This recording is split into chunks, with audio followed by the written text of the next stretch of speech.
we are joined by Ms. Ratiba El Natsha, a member of the Palestinian Action Committee from the occupied Jerusalem. Good morning to you, Mrs. Natsha, and welcome to Qnews. Let me here start by asking you about what are the stated objectives, do you think, from your point of view, of Israel's military operation, and how do they differ from previous campaigns? There's two main goals or aims for these attacks in Gaza. The first one is the inside or the internal situation in Israel, the escalation of strikes against Netanyahu decisions in attacking the state of Israel, especially when he decided to fire out Ronen Barak from Shabak, and now he is planning even to fire the judge, counselor judge from as well in Sunday, and all of these internal issues of passing the budget in Israel, voting for the budget in few days, and he didn't has a majority to pass these budget, so he needed to enter Ben Gvir, and Ben Gvir put like three conditions for entering the government again, and that one of those was to return attacks on Gaza Strip. In the other side, they are trying to say that these attacks is to put pressure on Hamas to accept a Witkoff proposal in releasing the Israeli prisoners from Gaza for 50 days of ceasefire, and that's all because Netanyahu from minute one he is running out from the second period of these the ceasefire agreement of ceasefire, yes, the ceasefire agreement, the second phase, and he is trying not to reach the second phase with the political points in it, which means ending the war on Gaza Strip. He still wants to occupy Gaza again and to put his forces on Gaza. We're now joined by Mr. Omar al-Ghoul, PLO Central Council member from Ramallah. Good morning to you, sir, and welcome to Qnews, to In Depth. And let me here ask you, how would this escalation reflect on the political landscape and the prospects for any future negotiations?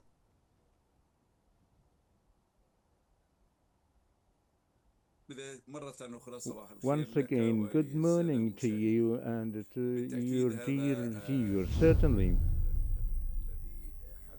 what happened at the dome of the past Tuesday that led the martyrdom and the casualties of around 1,000 Palestinian people is some sort of an upending the agreement of Doha and exposing the tensions, the intentions of Netanyahu's government around turning the back of the agreement of Doha and against all the talks and negotiations and what has been agreed upon during the past days and weeks.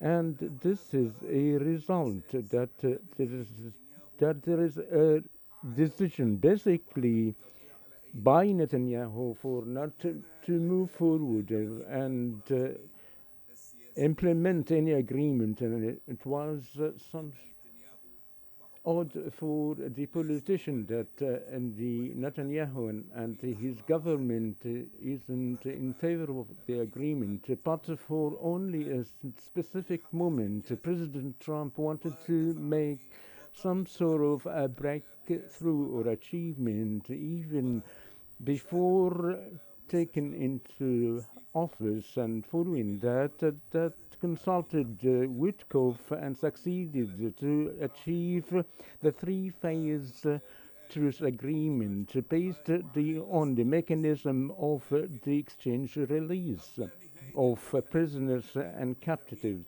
But before the end of the first phase, Netanyahu started to evade, and once, or rather, following the resignation of Galevi, the chief of staff, and bringing the new chief of staff, Eli Zamir,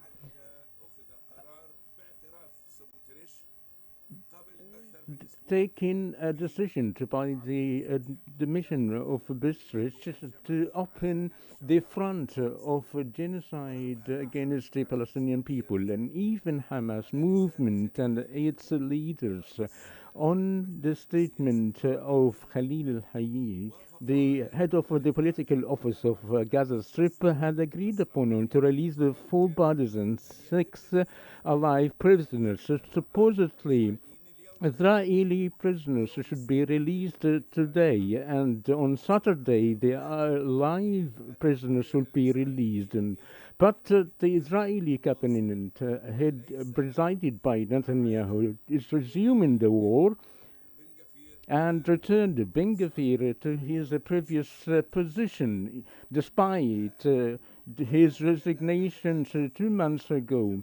And as everybody knows, the goals are firstly to protect his position in the government along with his governing coalition as it is, and not to allow any displacement, and to the adoption of the Israeli budget, as Netanyahu is facing difficulties of the voting on the budget, and therefore, along with the return of Ben Gvir, the leader of the Jewish power, he guaranteed to go out of the crisis, and that might have led to early elections, and also to manipulate the Israeli people and the deep government. And he's announced on X that he's confronted on the old government in line with President Donald Trump, equal as both of them confronting the same thing as mentioned, and to manipulate about the families of the hostages and giving up their lives. As since the beginning, Netanyahu and Smotrich and Ben Gvir were saying clearly that the victims will be, or rather the hostages will be considered as part of the victims. So they pay no attention nor concern with respect to Netanyahu. Netanyahu wants to pass the process of the full code on the deep government of the Israeli government, and things wasn't only enough for Ben Bar or reside in Be'eri, or will go to David Beria, the chief of Mossad, and as well as, or rather others of the main pillars of the deep government, as announced, as I mentioned clearly, also to convince the whole world that the Hamas movement and the Palestinian side are those who are responsible of this, what happened. And the truth is the other way, and on the contrary, Hamas were very committed to the agreement. Indeed. Mr. Ghoul, let me here take it to Ms. Natasha, but you really pinpointed your finger on very important points that we'll get back to it. Ms. Natsha, let me here ask you about your opinion about the response of the international communities towards the new violence and aggression by Israel, and what do you think the U.S. reaction has been so far? Actually, if we are talking about the international community, it seems after more than 500 days of these attacks on Gaza that they didn't have a real will to stop Israel or to put any pressure on Israel to stop this escalation on Gaza Strip and um, these war, but they maybe change their mind to have some statements against what is happening, not anything more than that. For the United States, they are fully supporting Israel in any action they are taking, and they said that in public, and that means they want to reach an agreement and to ceasefire and the ceasefire in Gaza, but still how to reach that is the question, because in Trump opinion they can use all the path to reach this agreement, including the escalations and the attacks on Gaza, what is happening now. They said that these escalations on Gaza now and these attacks is not for ending the opportunity of any chance or opportunity of reaching an agreement, but it's for reaching the agreement as soon as possible. So they are using these fires to put pressure on Hamas and on the Palestinian side to accept what it's not acceptable in their point of view, and to shrink the gap between the two parties, the Palestinian parties and the Israeli parties, not by putting any pressure on Israel, but in putting a lot of pressure on the Palestinian side by killing more and more Palestinians, as if But that the I'm Palestinian asking blood you is. here, I asked you Yes. here, Ms. Natsha, about the response of the international community toward the aggression, particularly the US, which was part of the mediation of this ceasefire agreement. So how do you view their reaction so far, what they did, their action towards the ongoing violations to Israel's or to the international law by the Israeli side? Unfortunately, the United States is taking the side of Israel completely, and they say they supporting the Israeli action. Yes, they are responsible of putting pressure into maybe in the two parties, the Palestinian and the Israeli parties, to reach for an agreement. But what they are doing now, and it's clear that they will give Israel the green light to do whatever they want to reach this agreement in a very comfortable way for the Israeli, and this is including killing more and more Palestinian. What the United States supposed to do is to stop these fires and these attacks and to reach maybe peacefully for an agreement, but they are not taking any action toward that. Even the one the one time that they try to reach for an agreement in direct negotiation with Hamas, Israel put an rejection in these actions. So they stopped the negotiation, the direct negotiation with Hamas, because Israel is not willing and not comfortable with this path. So even if they try to eliminate any other path, instead of attacks on Gaza and putting pressure in Hamas, the Israel will reject this option, and the United States will accept the Israeli rejection. So I didn't think that the United States have independent will against what is the Israeli will in this case. So talking about the United States role as a huge state or as an international or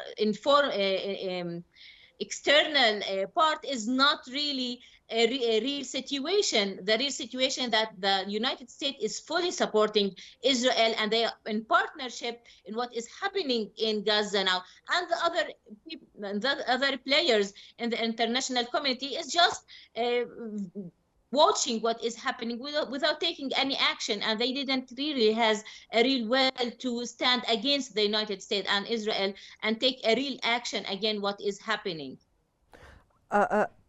Getting back to you, Mr. Ghouland, you spoke about very important points and reports that were really made during the past period. The changes that were made in the Israeli army, particularly the chief of staff and the Shabak that we've seen. Also, we've seen the return, as you said, respectively here, the return of Itamar Ben Gvir, who was one of the a minister of the most radical Israeli government that has been seen in the history of Israel, maybe.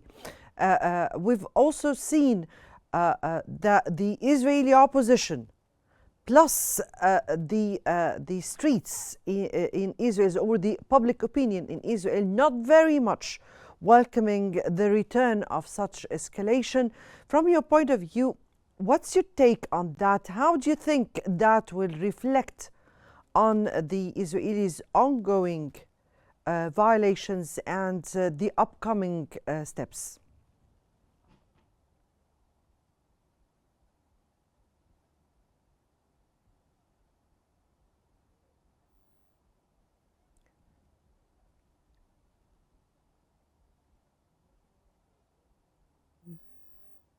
I would like to reaffirm that what's happening in the Israeli street and the escalation of contradictions between the Israeli component along with the coalition government that is about or working upon a change in the deep government would certainly this would have a great impact in deepen the crisis and the internal contradictions in this Israeli street and reflect the state of failure within Israel as it is in the first time since its establishment 77 years ago. This contradiction is emerged between the governing regime and the pillars of the deepened state, and therefore it would have a great effect as stated by the chief of opposition, by calling upon the Israeli community strongly to pressure to out this government, as said by several opposition leaders and a part of their coalitions, as well as judges, that this government that is posing a great threat that... I beg your pardon, Mr. al-Ghoul, I need a brief answer because we're out of time. So briefly, what's your last words?